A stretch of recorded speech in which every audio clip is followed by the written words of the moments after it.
রাজধানীর সাপ্তাহিক বাজার দর নিয়ে জানাতে এই মুহূর্তে কারওয়ান বাজার থেকে যোগ দিচ্ছেন আমাদের সহকর্মী শাহিদ আহমেদ। শাহিদ, বাজারগুলোতে দেখা যাচ্ছে যে ইদানিং শীতকালীন সবজির বেশ উৎপাদন বেড়েছে এবং শীতকালীন সবজি ওঠার কারণে সবজির দাম কিছুটা কমে আসলো, পেঁয়াজের দাম কিছুটা বেশি।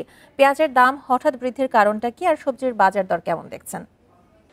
দেখুন, আসলে বিক্রেতাদের বক্তব্য অনুযায়ী বাড়ার কারণটা হচ্ছে সরবরাহ কম। আমি আপনার সাথে কথা বলার শুরুতেই আমি এই মুহূর্তে কারণ বাজারে পেঁয়াজের যা মোকাম বা আড়ত রয়েছে সেখানে রয়েছে। আমি যদি একটু দর্শকদেরকে দেখাই, প্রথমে একটু বলি যে সাপ্তাহিক ছুটির দিনে যেহেতু ক্রেতা বিক্রেতার সংখ্যাও বেশি, বিক্রেতাদের অতি মুনাফার প্রবণতা বেশি এমনটাই অভিযোগ ক্রেতাদের। তবে বাজারে আজকে সপ্তাহের ব্যবধানে মানুষের সবচেয়ে বেশি আকর্ষণ করছে বা নজর রয়েছে পেঁয়াজের দামে। কারণ যে পেঁয়াজটা এক সপ্তাহ আগে যা ছিল তার থেকে এখন বাড়তি দামে বিক্রি হচ্ছে। আমি যদি সুনির্দিষ্টভাবে দামটা বলি, সেক্ষেত্রে গত সপ্তাহে যে পেঁয়াজটা ৮০ থেকে ৮৫ টাকায় বিক্রি হয়েছিল, আজকে কিন্তু সেই পেঁয়াজটা যে পাইকারি বাজার মোকামেই বিক্রি হচ্ছে ১১০ থেকে ১১৫ টাকা, আর খুচরা বাজারে সেটা ১২০ টাকা থেকে ১২৫ টাকা কেজি দরে বিক্রি হচ্ছে। আসলে কি এমন হলো যার জন্য ৫-৬ দিন ব্যবধানে এই দামটা ৩০-৪০ টাকা বেশি হলো, এমনটাই প্রশ্ন ছিল এইখানে যারা পাইকারি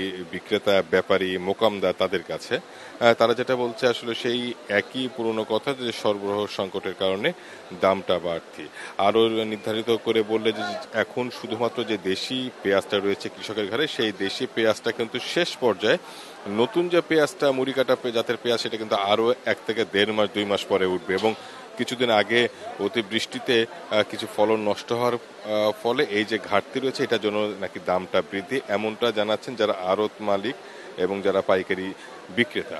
আর যারা আমি যদি আরেকটু বলি যে শ্যামবাজারের থেকে বেশি বাজার সবচেয়ে বড় মোকাম রয়েছে শ্যামবাজার, তাদের কয়েকজন বিক্রেতার সাথে কথা হয়েছে। তারা যেটা বলছে যে এই মুহূর্তে আসলে আমদানিটা বন্ধ রয়েছে পুরোপুরিভাবে, সেই জন্য আসলে এই দেশি পেঁয়াজের যে সংকট দেখা যাচ্ছে, এই ঘাটতির কারণে দামটা বৃদ্ধি পাচ্ছে। এর পাশাপাশি যদি আমরা অন্য পণ্যের ক্ষেত্রে বলি, অর্থাৎ শীতকালীন সবজি, অর্থাৎ শীতে কিন্তু সবজির মৌসুম, এখন কিন্তু বাজারে পুরোপুরিভাবে শীতের সব সবজি কিন্তু সরবরাহটা বেড়েছে, এই জন্য দামটা গত সপ্তাহের তুলনায় কিছুটা কমেছে। যদিও ক্রেতাদের বক্তব্য অনুযায়ী এখনো যে পরিমাণ দাম কমার কথা সেই পরিমাণ দাম কমে নাই, মধ্যস্বত্বভোগীকেই তারা দুষছেন। এবং আরেকটি বিষয় তারা যেটা বলছেন যে শুধু পেঁয়াজের না, পেঁয়াজের চড়া দাম, পাশাপাশি আসলে কি ঘাটতি আছে কিনা। কারণ আমরা যদি বলি বাণিজ্য কৃষি মন্ত্রের তথ্য অনুযায়ী পেঁয়াজের যে পরিমাণ চাহিদা তার তুলনায় বাড়তি উৎপাদন, কিন্তু ২৫% ফলন নষ্ট হওয়াতে যে ঘাটতিটা হয়,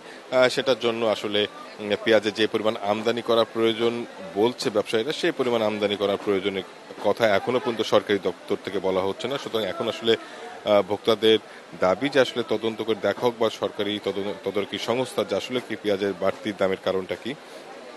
এর পাশাপাশি যদি বলা হয় ডিম বা মুরগির বিষয়ে, সেক্ষেত্রে বাজারে দেশি বাজারে যে ব্রয়লার মুরগি ১৮০ থেকে ২০০ টাকা কেজি দরে বিক্রি হচ্ছে, এবং সোনালী মুরগির কিন্তু ২৫০ টাকার উপরে বিক্রি হচ্ছে। ডিমের ডজনও কিন্তু ১৪০-৪৫ টাকা। যদি এক কথা আপনাকে বলা হয়, বাজারে পেঁয়াজের দামটা সপ্তাহের ব্যবধানে প্রায় ৪০ টাকা মতোর বাড়তি দামের সুনির্দিষ্ট কারণ না থাকলেও যারা বিক্রেতা তারা আসলে বলছেন সরবরাহ সংকট। মূলত এই ছিল রাজধানীর বাজার পরিস্থিতি থেকে সবশেষ।